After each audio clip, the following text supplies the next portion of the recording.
Mạng y tế, vì sức khỏe cộng đồng.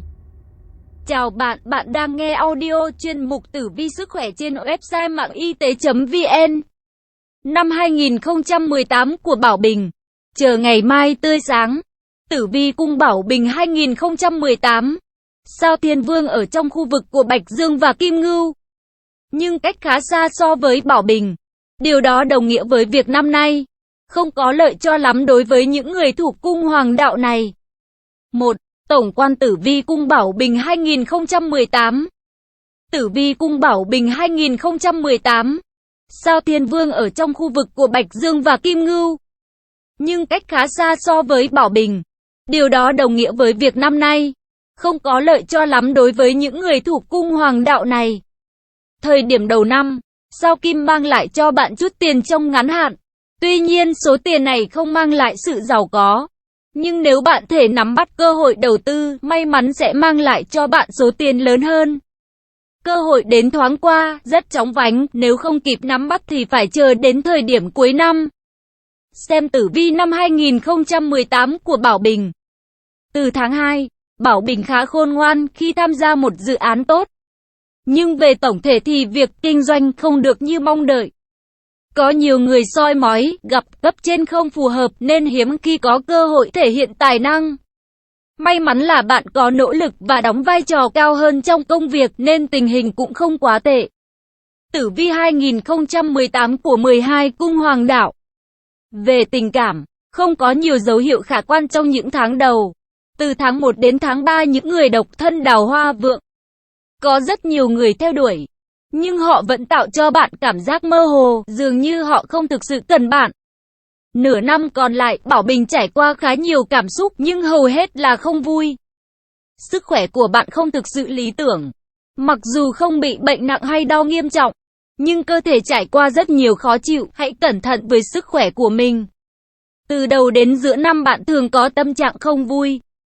Cần phải học cách thư giãn và giải tỏa áp lực của cuộc sống. Đừng đặt tất cả gánh nặng lên vai của mình. Mùa thu và mùa đông phải chú ý đến sức khỏe, cố gắng giữ ấm cho cơ thể.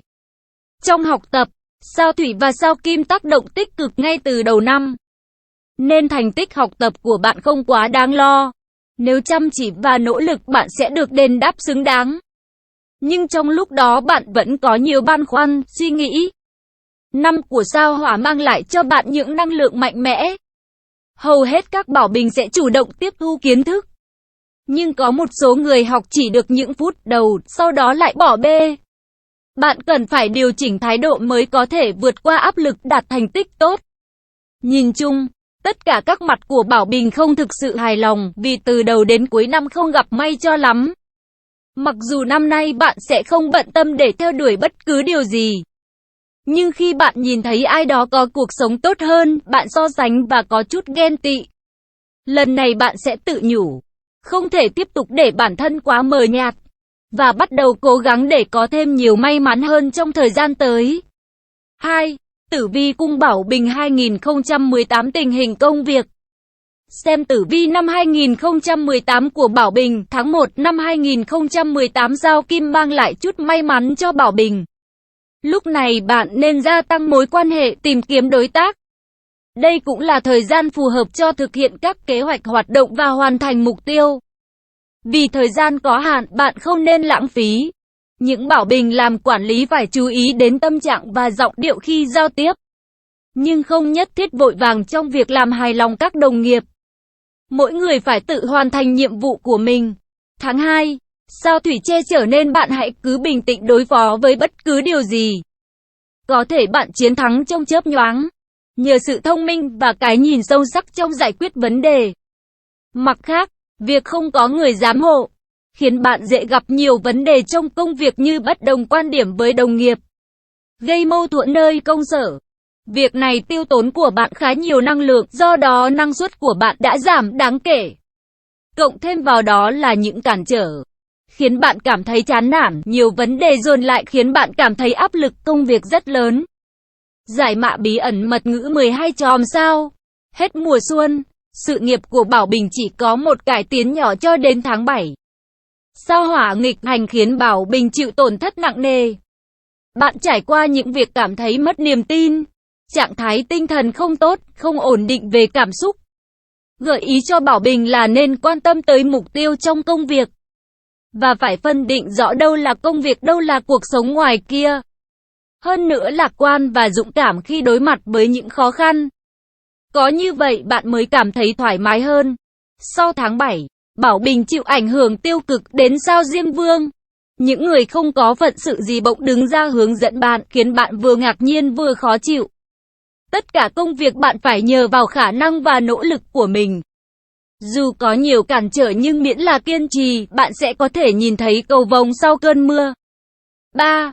Tử vi cung Bảo Bình 2018 tình hình học tập. Tình hình học tập của cung Bảo Bình 2018 cơ bản là kém. Bạn khó tập trung khi học, trí nhớ suy giảm, suy nghĩ chậm, khi đối mặt với vấn đề rất khó giải quyết. Nhưng nếu bạn kiên trì sẽ có sao Kim và sao Thủy hỗ trợ, nên dù chậm nhưng kết quả sẽ khả quan hơn.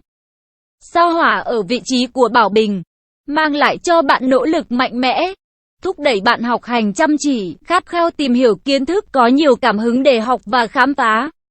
So với thời điểm trước đây, Bảo Bình có thể cảm thấy rõ sự tiến bộ. Nhưng nếu cứ có những dấu hiệu của sự lười biếng, tình hình học tập sẽ lập tức xuống dốc. Bạn nên nhớ rằng học tập là quá trình tích lũy, vì thế đừng học cho có lệ. Mùa thu và đông, bạn bắt đầu cảm thấy học tập rất khó vào. Nhất là những ai thích tiệc tùng, khó khăn trong việc tiếp thu kiến thức. Vì cho rằng những điều này không áp dụng nhiều vào cuộc sống. Bạn không muốn nạp thêm những thông tin vào đầu, nên gần như không có cách gì cải thiện tình hình học tập. Đối với những người đã đi làm, khả năng tiếp thu kiến thức của bạn không lý tưởng. Bạn cảm thấy thiếu tự tin, cũng có cố gắng học hỏi, nhưng cảm thấy rất khó khăn. Trên thực tế, nếu bạn là người tích cực, luôn muốn học hỏi thêm những kỹ năng mới, thì không có tuổi tác nào có thể ngăn cản bạn.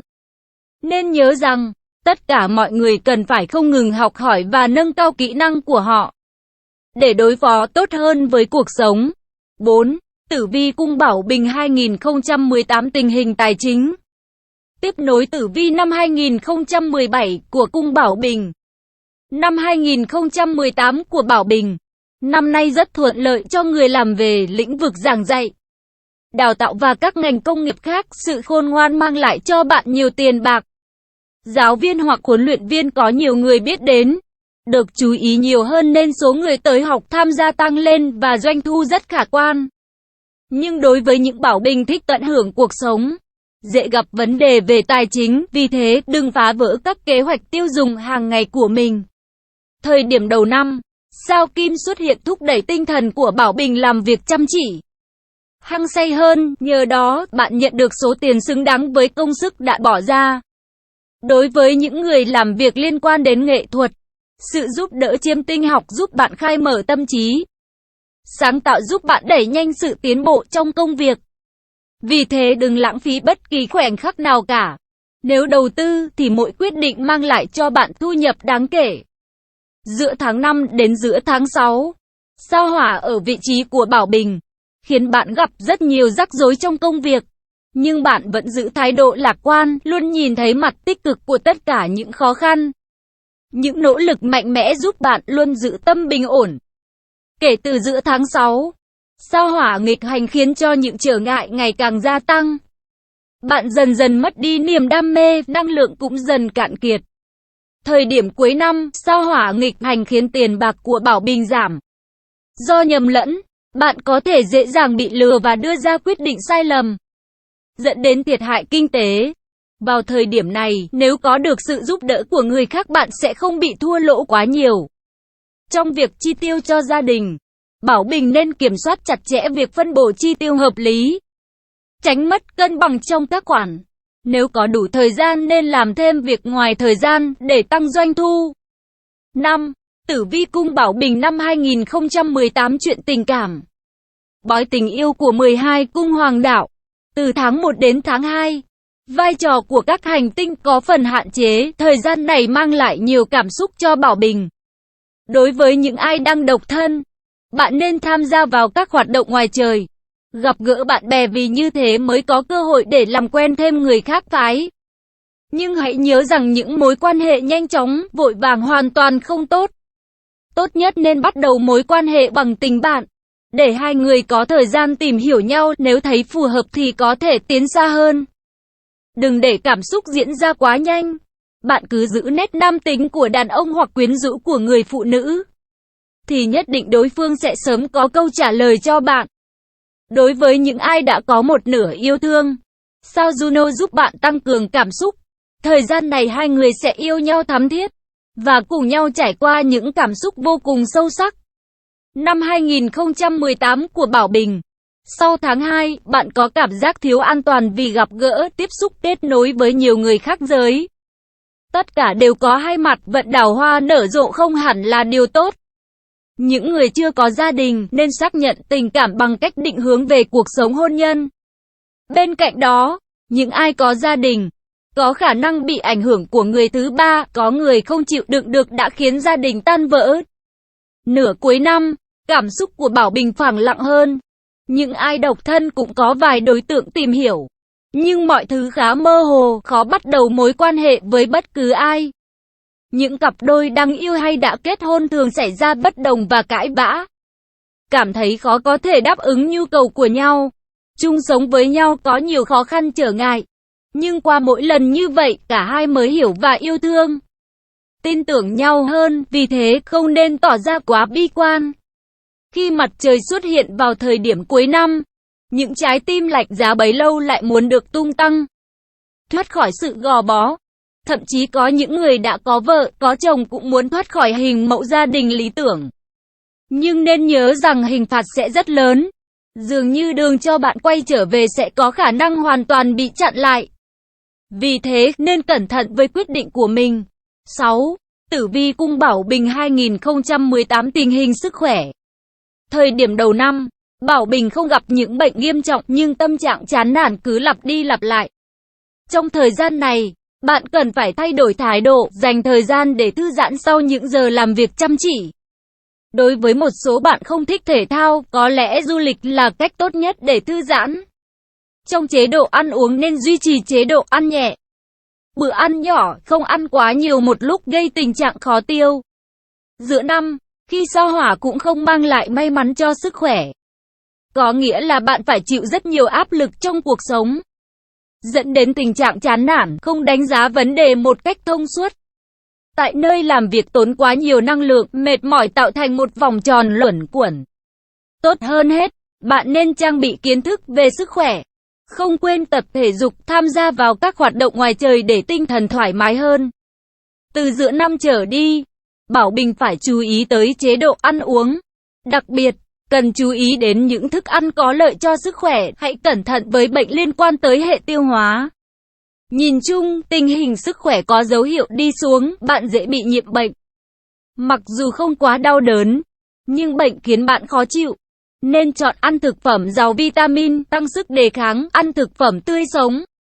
Vào mùa đông thời tiết lạnh, chú ý đến an toàn khi sử dụng lửa, tránh bị bỏng. Ngoài ra nhớ mặc quần áo đủ ấm, không quên uống nhiều nước, tránh bị cảm lạnh. Khi thực hiện bài tập thể dục, nên được chuẩn bị từ sớm. Không nên tham gia những bài tập quá nặng. Có thể chạy bộ, boxing, yoga là những môn khá dễ để thực hiện. 7. Tử vi cung Bảo Bình năm 2018 theo từng tháng. Tháng 1, thời kỳ khó khăn của công việc thực sự đã đến. Vì vậy, trong tháng này, mặc dù cuộc sống và tình yêu đều có những vấn đề cần phải giải quyết, nhưng bạn có chút bỏ bê. Xét cho cùng, mọi giải pháp không thể nào hoàn hảo. Vì vậy, sau khi giải quyết những trở ngại này, bạn có thể dẹp bỏ mọi sự hỗn độn đó sang một bên để tận hưởng cuộc sống vui vẻ. Tháng 2, Tử vi cung Bảo Bình 2018. Tháng này bạn đã không đặt quá nhiều nỗ lực vào công việc. Và đây là nguyên nhân cho một số sai lầm khiến bạn cảm thấy rất khổ tâm. Lời khuyên cho Bảo Bình là nên tập trung hơn trong công việc, vì đó là việc cần phải chú tâm. Nếu không những trách nhiệm này mỗi lúc một đổ dồn, mà không kịp giải quyết, sẽ khiến bạn cảm thấy tồi tệ thêm. Một khi bạn đã nhận lương của công ty để sống, thì không nên gây thiệt hại cho họ. Tháng 3, vì bạn đã kiểm soát được cảm giác thất vọng của bản thân, nên kết quả trong tháng 3 đã khả quan hơn. Càng ngày bạn càng nhận được sự tin tưởng của người khác và có thể giải quyết được nhiều vấn đề từ nhỏ đến lớn. Dần dần, bạn cảm thấy cần sống khoan dung hơn, trở nên vui vẻ hơn. Sự thành công không chỉ đồng hành với sự khôn ngoan hay tài năng, mà còn với cả tinh thần lạc quan. Do đó, không chỉ trong tháng 3, thậm chí những tháng khác, nếu bạn giữ được thái độ này, công việc sẽ đạt được kết quả như ý. Tháng 4, tháng 4 năm 2018 của Bảo Bình được xem là tháng tình yêu của Bảo Bình. Lúc này bạn chỉ quấn quýt bên một nửa yêu thương. Hai người cùng nhau chia sẻ những giá trị của cuộc sống. Dường như mọi việc đều được nhường lại cho chuyện tình cảm. Mặc dù bạn vốn là người không quá quan trọng chuyện tình yêu, nhưng vẫn rất tận tâm với một nửa của mình. Do đó Bảo Bình tháng này khá yên bình trong chuyện yêu đương.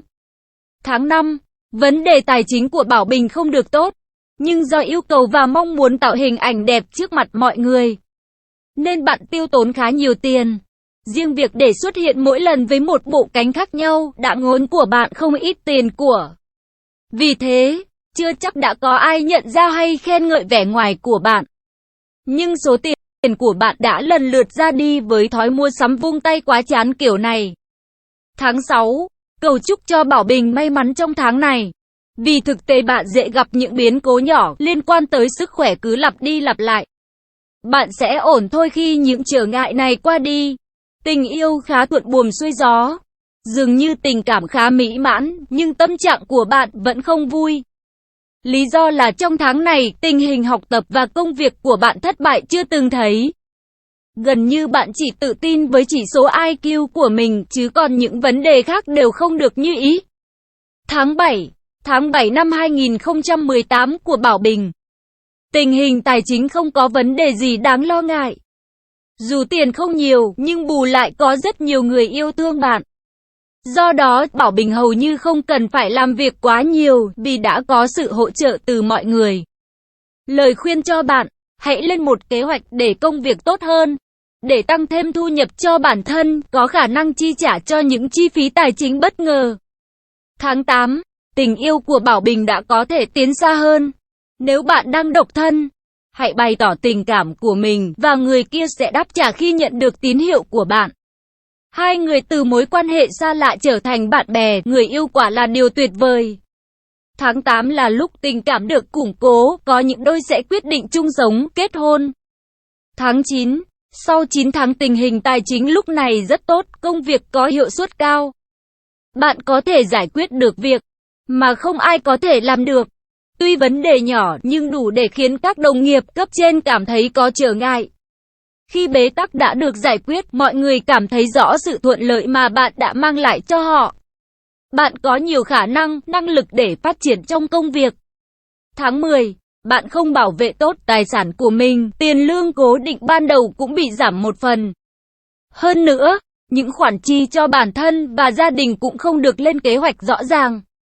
Vì vậy trong tháng này, bạn cảm thấy rất khó khăn, có thể bạn sẽ đi vay tiền bạn bè để tiêu trước. Để tránh đi vay tiền, hãy đã cố gắng kiếm nhiều tiền hơn, nhưng mọi việc không hề dễ như bạn nghĩ. Tháng 11, trong tháng 11, Bảo Bình thực sự cảm nhận được sự tuyệt vời của tình yêu. Đó là những ngọt ngào, ấm áp mà ít người được trải nghiệm. Nếu bạn đang độc thân, bạn sẽ luôn ở trong trạng thái không rõ ràng của mối quan hệ. Nhưng sau đó hai người sẽ bước vào tình yêu ngọt ngào như mật ong vậy. Nếu bạn đang yêu, hai người ngày càng quan tâm nhau nhiều hơn. Trong ngắn hạn, tháng này rất vượng cho tình duyên của Bảo Bình. Và cũng là lúc bạn cũng cảm thấy trưởng thành hơn về mặt cảm xúc. Tháng 12, trong tháng 12 năm 2018 của Bảo Bình. Tình hình học tập của Bảo Bình khá tốt. Vì lúc này bạn hướng về sự yên tĩnh nên rất phù hợp cho việc đọc sách. Sự tích cực chủ động trong việc học đã giúp bạn tiến bộ hơn trong học tập. Sức khỏe lúc này không phải lo lắng nhiều. Chỉ cần chú ý hơn để tránh những bệnh như viêm mắt, dị ứng do ăn uống, cảm lạnh, vân vân. Ngoài tử vi năm, tử vi tháng, tử vi tuần của 12 cung hoàng đạo, mạng y tế liên tục cập nhật nội dung tử vi hàng ngày 12 cung hoàng đạo chi tiết, nhằm mang tới những thông tin, và gợi ý hữu ích giúp bạn làm chủ mọi tình huống trong cuộc sống. Nguồn: Lịch ngày tốt. Nội dung bài viết đến đây là kết thúc. Nếu bạn có thắc mắc, câu hỏi gì xin hãy chia sẻ bình luận bên dưới bài viết này. Mời bạn hãy đăng ký kênh Mạng Y tế, chia sẻ bài viết này tới bạn bè và theo dõi thêm những audio tiếp theo. Hy vọng bài viết này sẽ đem lại cho bạn nhiều điều bổ ích. Chúc bạn luôn mạnh khỏe.